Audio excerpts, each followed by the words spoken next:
Hey, Barrett Edelstein here, your celeb expert and your Celeb Savant.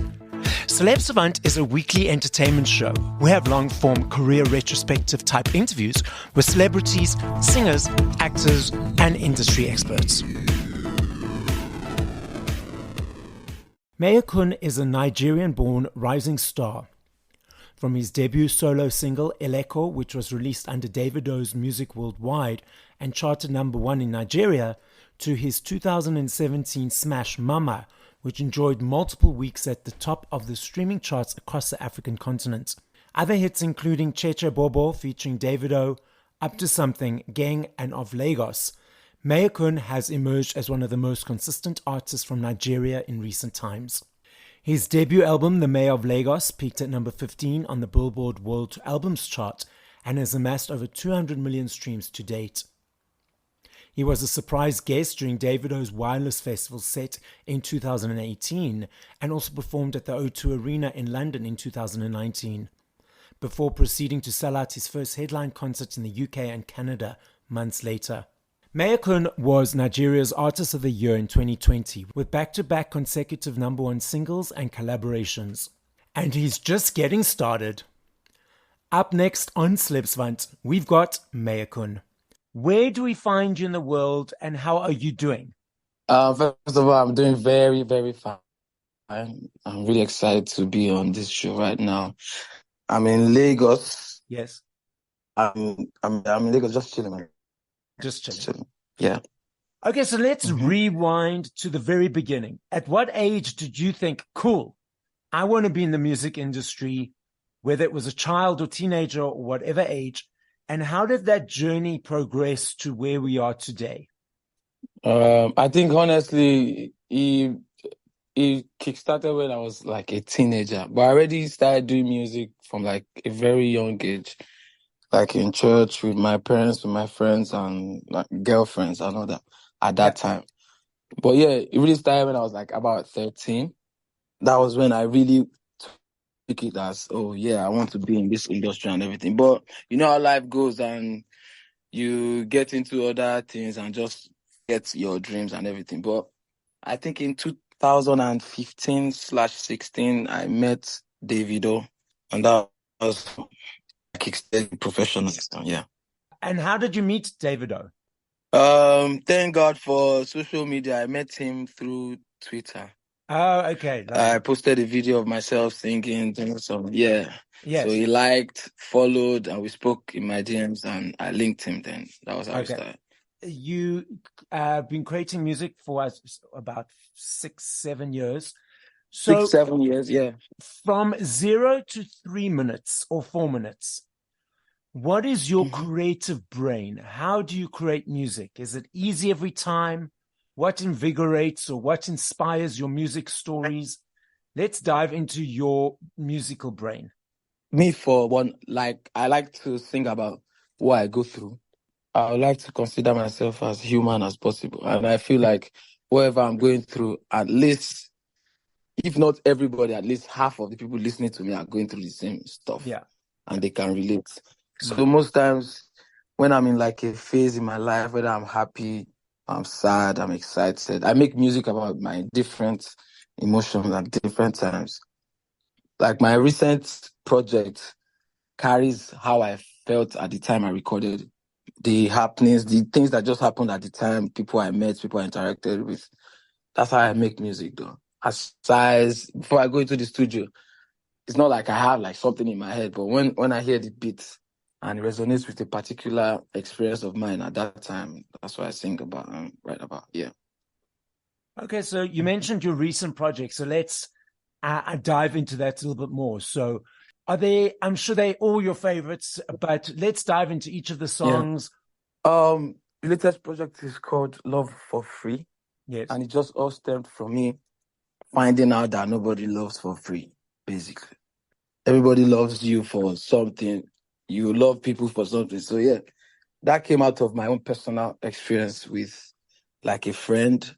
I had a different experience with like a romantic experience. I had different, like 3 type of like relationships that I had. that taught me that lesson. But the one that really stuck with me was the one with my friend. Because I personally feel like platonic relationship breakups are harder to take than romantic ones. Okay. I don't know if it's general knowledge or not, but that's how I feel. Yes. Your Because the experience. platonic one really hurts me than the romantic one. So yeah, like the song called Loki on the EP was Yes. basically talking about what I went through with that said ex-friend. Oh yeah, there's another song on the project called Lose Control, features Blackie. That's one of the songs that I spoke about the romantic breakup and how I Okay. felt and what led to everything. Yeah, so yeah. So now you mentioned that you collaborated with that specific artist. So when you are creating music, do you like creating for yourself or collaborating with others or a combination of both? Which do you enjoy, or do you equally enjoy them the same?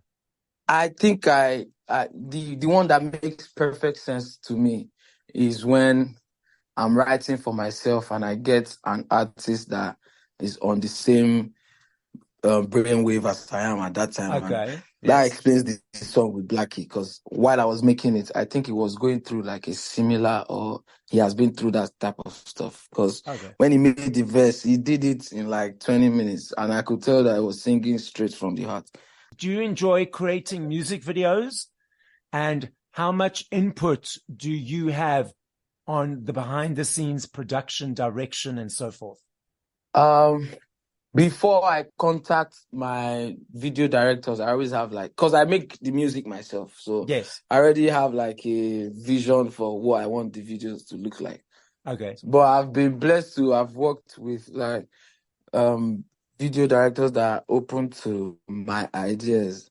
So if I like tell them this is how I'm feeling, this is how I want it to go, they tend to work around that. Like my last video, Loki, I had to do so many stressful stuff. Like I had to learn how to weld. Well, I was standing on like a cliff, like looking down like 20 feet down. Oi, I okay. was almost drowning in a dam. Oi. So yeah, like so many things go into just making videos to make people see what you're saying through the music. Yeah. You're allowing them to push you out of your comfort zones and face some things that you potentially would not necessarily face in the normal world. Yeah, of course. Yeah. And what do you enjoy about performing live? The fact that people know, like people can, like people that were not there when I was making the song, that were not in the studio, can relate 100% to what I'm saying, and I can see that they actually feel what I'm saying in the music. That's what I really enjoy about performing. I'm the person that's always right in front. I'm dancing, I'm jamming, I'm enjoying it. I'll take my phone out for just one or two clips, one or two photos, and then I put my phone away. But I notice that the people around me have their videos out, their cameras out for so long. They are tweeting, they're posting, they're Instagramming. From the person on the stage, and you see a bunch of phones, does that just distract from the energy and the feeling of being in the moment? Or is it just where society is at the moment? I mean, I think that's how everybody is right now. I Okay. really don't, it doesn't faze me. I just keep on doing what I'm doing. But for some people, it actually makes them more energetic when they see people loving what they are doing and recording them and doing all that. Okay. Okay. I've never thought of it that way. So that's a good way for me to think about it. Thank you. And so what are the goals? What are the next steps that you are short-term goals and the long-term goals? We've got the EP now, the latest project. What's next on the horizon? I want to go around Africa again Mm-hmm. because I went on like a mini African tour like 2 years ago. But I want to do another Love for Free African tour before I start going to London, America, and all that. But yeah, Africa first. So when you're in South Africa, you must let me know and I'll be right up in front. And then we'll go for drinks afterwards, after the concert. How's that For sound? sure. I know if I had to ask you this question in 2 days, 2 hours, 2 minutes, I know your answer will be different every time. I recognize that because there are millions of them. But if you had to push play to 5 songs by other artists, once we have finished this conversation, what would those 5 songs be and by who? By other artists. Yes. I don't want to sound biased though, but I'm going to mention a lot of Nigerian music. Understand or Malay. There's a guy called Odumodu Black. I don't know if you know him, but he has this song called Blood on the Dance Floor. What's his name? There's this guy, Fuse. Yeah, Fuse. Jello featuring Young John. That's the third one. Okay. Two more. Two more. Rema, Charm by Rema. Then I was supposed to say another Rema song, but I'm not. Victoni, Holy Father. Okay. Yeah. Nice mix. Some of them I haven't heard, so I need to look them up for myself. So thank you for that. So I know you mentioned earlier that when you collaborate with other artists, that you want to be on the same wavelength as them. I understand that. But are there any artists that are on your bucket list that you have yet to collaborate with that is your goal to collaborate with them? Yeah, bare artists. Caspar Nyovest. Yes. I don't know why I haven't linked him because I've been to South Africa at least like 3 times in the past 1 year. But yeah, Caspar Nyovest. I mean, I can't say I haven't worked with almost everybody in Nigeria because I just came through my head and I probably worked with everybody. Okay. in this country, but yeah, Caspar Nyovest. And two others. Nasty C, yes. Central C.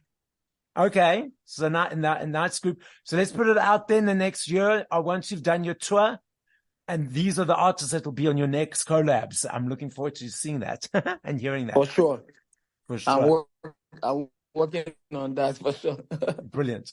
So why did you choose the name Mayorkun? Where's that come from? My real name is Mayowa. It's a local name in Nigeria. It's for Yoruba tribe. But if you answer that name, it's like there's a natural nickname for you, Mayor. Everybody that answers that name is probably called Mayor somewhere. So the KUN is Japanese. Yes. It means boy. Because at some point I was addicted to like Japanese anime that time. Okay. So it's Mayorkun. It's like Mayor Boy or something. The podcast is listened to throughout the world. So as a final message, what would you like to say? I would like to say, first of all, thank you for listening to this podcast. I would like to say keep supporting, or if you haven't heard of the brand Mayorkun, Mayorkun, you can catch me anywhere, Instagram, Snapchat, and I make beautiful music too. God bless you.